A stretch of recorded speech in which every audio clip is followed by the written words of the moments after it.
Hello everyone, this is Caroline Varghese और आज मैं आपके साथ डेली यूज होने वाले कुछ फ्रेजेस डिस्कस करूंगी। बहुत ही कंसाइज सा वीडियो है, बहुत ही छोटा सा वीडियो है। आप इसको पूरा देखो, आप इसके जो मैंने फ्रेजेस बताए उनको लिखो। मैं आपको इनमें हिंदी में मतलब समझाऊंगी, उसके साथ साथ आपको एक सिचुएशन में आपको बताऊंगी कि कैसे ये यूज करोगे। पहला है हमारा break a leg. Break a leg का मतलब है गुड लक।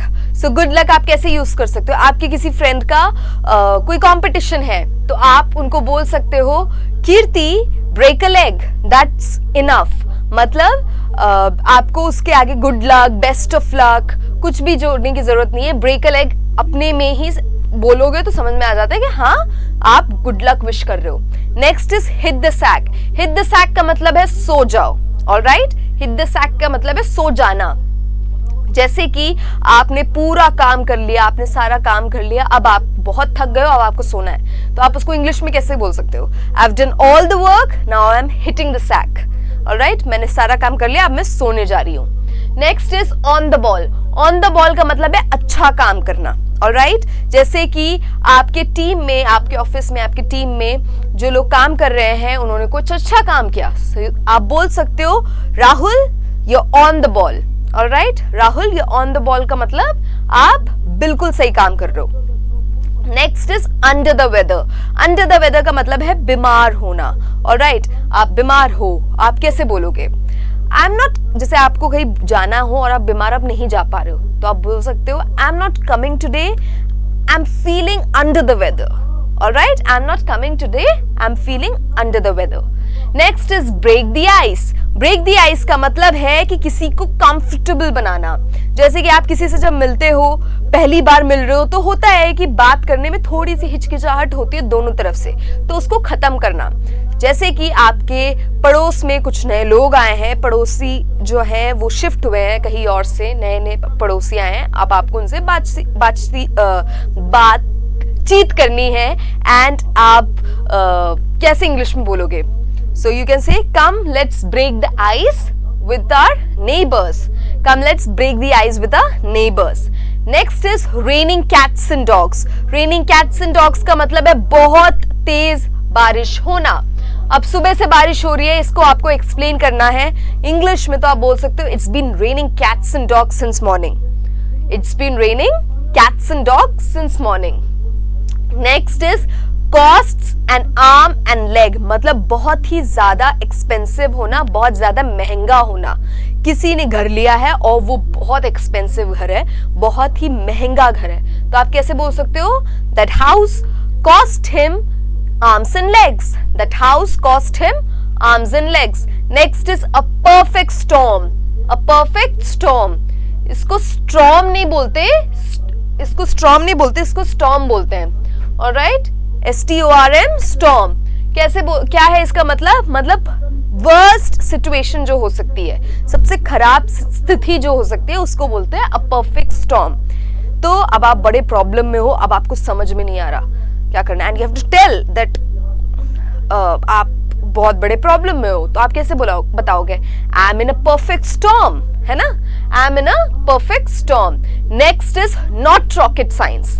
ठीक है, मतलब कॉम्प्लिकेटेड नहीं है। ये तो हम अक्सर हिंदी के साथ बोलते हैं कि कोई रॉकेट साइंस नहीं है जो आपको समझ में नहीं आएगा या तुमको समझ में नहीं आएगा। तो इसी चीज को हम इंग्लिश में, ये फ्रेज तो यूज करते हैं लेकिन हिंदी के साथ यूज करते हैं। इंग्लिश में हम जल्दी बोलते नहीं है, तो इंग्लिश में भी बोल सकते हैं यही चीज इतना बड़ा रॉकेट साइंस नहीं है कि तुमको समझ में नहीं आएगा। इंग्लिश में कैसे बोलेंगे? It's not a rocket science that you won't understand, right? Next is speak of the devil. जिसके बारे में बात करें वही आ रहा हो। जैसे बोलते हैं ना हिंदी में शैतान का नाम लिया शैतान हाजिर, वैसे ही इंग्लिश में सेम ये है speak of the devil. Alright, मतलब जिसका नाम लिया वही हाजिर हो गया।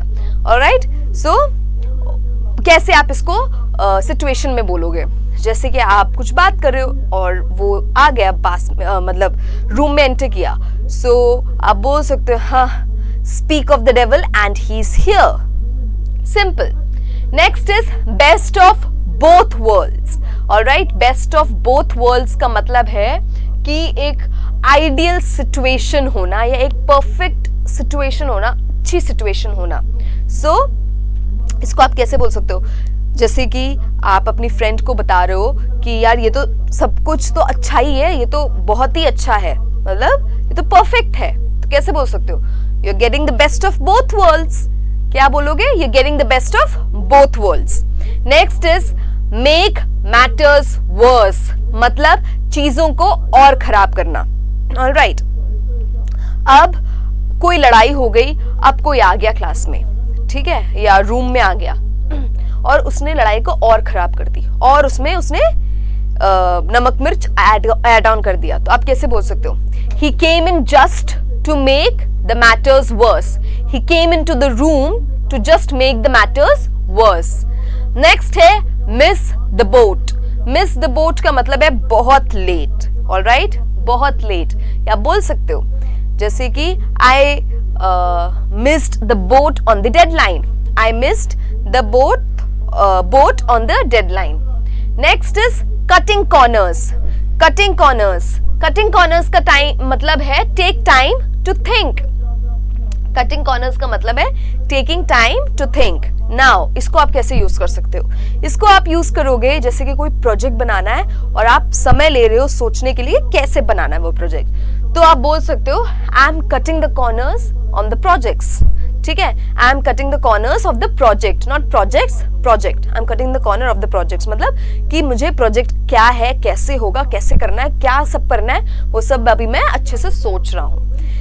That is it, खत्म हो गए आज के हमारे फ्रेजेस। ये ऐसे फ्रेजेस आज हमने सीखे जब आप लेट हो तब आप यूज कर सकते हो, आप अपने फ्रेंड्स के साथ यूज कर सकते हो, आप ऑफिस में यूज करोगे, स्कूल में यूज करोगे, कहीं भी यूज कर सकते हो। ये ऐसे आपको मैंने फ्रेजेस बताए हैं कि आप इनको कहीं भी यूज कर लो। This is an ideal situation. Ideal situation का फ्रेज क्या था? Best of both worlds, right? So आप इनको आपने कहीं भी डेली यूसेज में यूज कर सकते हो, डेली रूटीन में, डेली लाइफ में आप यूज कर सकते हो, कोई पर्टिकुलर जगह ढूंढने की जरूरत नहीं है। सो प्लीज इनको यूज करो and English would be far better. Thank you.